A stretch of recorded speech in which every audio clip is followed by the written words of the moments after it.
Hi everybody, my name is Daniel Zayden. I'm a game designer here at TDZ Games, and welcome to our second indie devlog. Today we're going to talk about one of the coolest processes in game development, level design.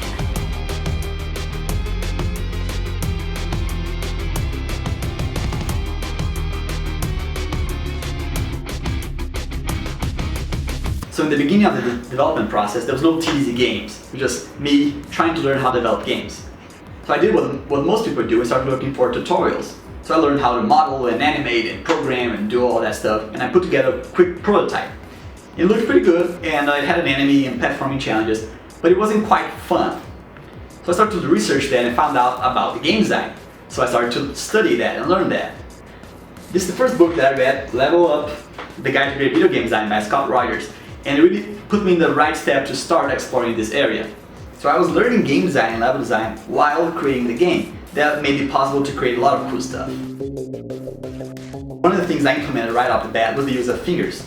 In the book, he explained that fingers are tracks off the main path that the player can explore and maybe find some rewards. In the swamp level, I created this path off the main track that players could explore if they find it and find a reward at the end. In the city level, I decided to create something more challenging. So the player has to execute a tricky maneuver, and if they do get there, they get the reward, and they go back to the main track, or maybe a different track. Scott Rogers really liked to compare level design to what people do at Disneyland, the way they guide the visitors there and the guests. So he has a great talk at GDC that talks about it, and the book too. So one of the things he explains is the concept of weenie, and by the way, Mark Brown has a great video on it. I really suggest you watching it. The idea is that weenies are references that players have in the level that can guide them without the use of a map, for instance. That's pretty cool. Another great place that I learned a lot about game and level design was Extra Credits' side quest about Dark Souls. Dan and James played the game observing what aspects worked and didn't work in the game's design. One of the things that I learned and thought that was amazing is like how they used the items that you could collect to show you the possibility of the world. So maybe you were in this path, but you could see far off an item, and you were like, okay, so maybe I could get there at some point. So I found out that a lot of games use that, and it's awesome. One of them is Crash Bandicoot. That's a great reference to Ilios' Hunt. So in this specific area, as you play through the platform levels, you can see back there's a crystal, and you want to collect that. You don't know how you can do that quite yet, but it's there. So I tried to implement that in a couple ways into the game. In the desert level, there's a flamethrower off a little bit at the side. So if you do notice it, you'll go back and think, oh, maybe I can go through a different way and find that flamethrower or something else, maybe an enemy, a reward, another path. That's also used in like the city level where you see the map and you can't quite reach it. You have to find another way, but you don't know how. That's interesting because the player feels like the world is bigger, and it worked really well. So as I was developing the sketches for the level design, I found out there were a couple ways to improve that. One of those is really write down everything you have in mind.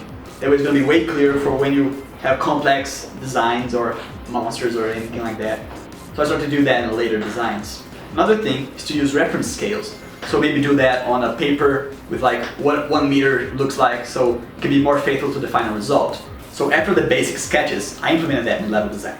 And as the art of game design says, the more times you test and improve your design, the better the game will be. This means that when you do implement the level design, you're going to find a lot of things to change. Or not, but mostly you will.